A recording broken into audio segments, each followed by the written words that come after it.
नमस्कार, मैं डॉक्टर शिवानी सिंह आज आप सबके बीच फिर से अपनी एक कविता के माध्यम से उपस्थित हूँ। ये कविता मेरी महिला सशक्तिकरण पर लिखी हुई कविता है। जिस प्रकार से समाज में बहुत सारी चीज़ें परिवर्तित हो रही हैं, आज आवश्यकता है कि महिलाओं को भी आगे बढ़ने, प्रगति करने और अपने लिए जीने का अधिकार होना चाहिए, अपनी बातें कहने का अधिकार होना चाहिए। मैं कविता आप सबके बीच रखती हूँ, सुनिएगा। जिन हाथों में चूड़ी कंगन, जिन हाथों में चूड़ी कंगन, उन हाथों में तलवार भी हो।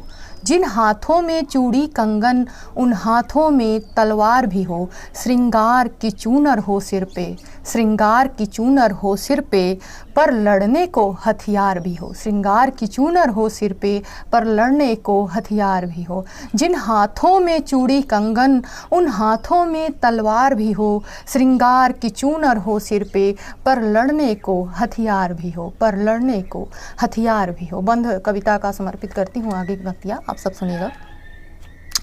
तुम सिर्फ एक सामान नहीं, तुम सिर्फ एक सामान नहीं, घर के कोने में पड़ी रहो।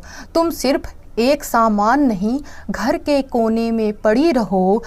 जब हो तुम पर अन्याय कोई, जब हो तुम पर अन्याय कोई, तो मुंह बांधे चुप खड़ी रहो। तुम सिर्फ एक सामान नहीं, घर के कोने में पड़ी रहो। जब हो तुम पर अन्याय कोई, तो मुंह बांधे चुप खड़ी रहो। मर्यादा का हो भार मगर, मर्यादा का हो भार मगर, सच कहने का अधिकार भी हो। मर्यादा का हो भार मगर, सच कहने का अधिकार भी हो। श्रृंगार की चूनर हो सिर पे, पर लड़ने को हथियार भी हो। श्रृंगार की चूनर हो सिर पे, पर लड़ने को हथियार भी हो। आगे की पंक्तियाँ आप सबके बीच रखती हूँ, सुनिएगा। रो रो कर जीना मर जाना, कायरता का ताना बाना। रो रो कर जीना मर जाना, कायरता का ताना बाना। रो रो कर जीना मर जाना, कायरता का ताना बाना। जब ठेस लगे सम्मान मिटे, जब ठेस लगे सम्मान मिटे, तुम स्वाभिमान पर अड़ जाना। रो रो कर जीना मर जाना, कायरता का ताना बाना। जब ठेस लगे सम्मान मिटे, तुम स्वाभिमान पर अड़ जाना। उत्पीड़न जैसे रोगों का, उत्पीड़न जैसे रोगों का, अपने हाथों उपचार भी हो। श्रृंगार की चूनर हो सिर पे, पर लड़ने को हथियार भी हो। उत्पीड़न जैसे रोगों का, अपने हाथों उपचार भी हो। श्रृंगार की चूनर हो सिर पे, पर लड़ने को हथियार भी हो। जिन हाथों में चूड़ी कंगन, उन हाथों में तलवार भी हो। श्रृंगार की चूनर हो सिर पर लड़ने को हथियार भी हो।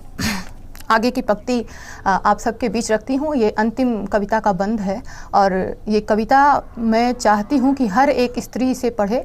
और बहुत सारी सामाजिक मान्यताएं और प्रथाएं हैं जिसमें ये कहा जाता है कि स्त्रियों को बोलने का अधिकार नहीं है, उन्हें अपनी बात रखने का अधिकार नहीं। मैं इसका खंडन करती हूँ। और हम जानते हैं कि हमारी जो सनातन धर्म, हमारी जो संस्कृति थी, उसमें तो स्वयंवर जो है होने चुनती थी स्त्रियाँ, और शिव पार्वती का और बहुत सारी विवाह और जो है जितनी भी स्वयं होते थे, पहले सीता जी के और भी बहुत सारे, रघुकुल में अगर आप रघुवंशम उठा कर देखेंगे या बहुत सारी ऐसी किताबें देखेंगे तो उसमें स्वयंवर की प्रथा हमारे यहाँ थी। इस बात का जो है मतलब जिक्र हर जगह आपको मिलेगा। और इतना ही नहीं, स्त्रियां जो है युद्ध में और हर जगह पतियों के साथ जाया करती थीं। और बाद में जो है जब जो है उत्तर वैदिक काल और धीरे धीरे जो है बहुत सारे आक्रमण हुए यवनों के, मुगलों के, और बहुत सारी चीज़ें आई हमारे समाज में, तो स्त्रियों को लेकर धीरे धीरे उनकी स्थिति बहुत दयनीय होती गई। तो अंतिम पंक्ति अपनी कविता का आप सबके बीच रखती हूँ, सुनिएगा। पतवार न मांगो लोगों से, पतवार न मांगो लोगों से, खुद के पैरों पर चल लेना। पतवार न मांगो लोगों से, खुद के पैरों पर चल लेना। दो हाथ दिए हैं ईश्वर ने, दो हाथ दिए है ईश्वर ने, अपनी मेहनत पर पल लेना। पतवार न मांगो लोगों से, खुद के पैरों पर चल लेना। दो हाथ दिए हैं ईश्वर ने, अपने मेहनत पर पल लेना। ममता का आंचल ओढ़ो पर, ममता का आंचल ओढ़ो पर, ममता का आंचल ओढ़ो पर तुम शक्ति का अवतार भी हो, ममता का आंचल ओढ़ो पर तुम शक्ति का अवतार भी हो, श्रृंगार की चूनर हो सिर पे पर लड़ने को हथियार भी हो, श्रृंगार की चूनर हो सिर पे पर लड़ने को हथियार भी हो, जिन हाथों में चूड़ी कंगन उन हाथों में तलवार भी हो, श्रृंगार की चूनर हो सिर पे पर लड़ने को हथियार भी हो, श्रृंगार की चूनर हो सिर पे पर लड़ने को हथियार भी हो। कैसी लगी कविता ज़रूर बताइएगा। फिर किसी अन्य गीत अन्य कविता के साथ आप सबके बीच उपस्थित होंगी और एक रिक्वेस्ट कर रही हूँ कि जिस प्रकार से आपका प्यार आपका सम्मान मुझे प्राप्त हो रहा है और आगे भी आप सबसे वही प्यार और सम्मान मिलता रहे।